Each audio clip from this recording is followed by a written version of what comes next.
చిల్ల మొక్కల వెలకలేనటువంటి నిమ్మల రామానాయుడు రోజు సోషల్ మీడియాలో అమ్మ చించేస్తుంటాడు.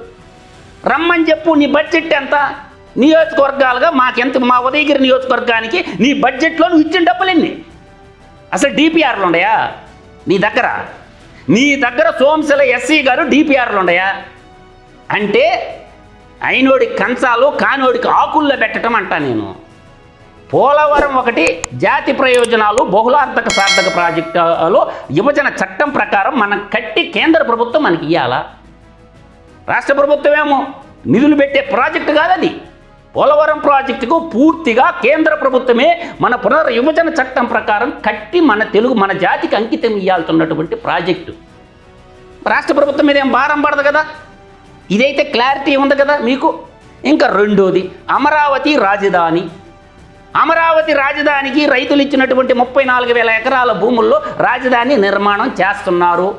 57,000 కోట్లకి టెండర్లు ఇచ్చారు. 1,00,000 కోట్లు రాజధాని రాష్ట్రానికి అవసరమే కాదని ఎవరు అనలా. నేను కూడా అమరావతి ఉద్యమానానికి మా గ్రామం తరపున డబ్బులు వసూలు చేసి ఇచ్చినోడిని.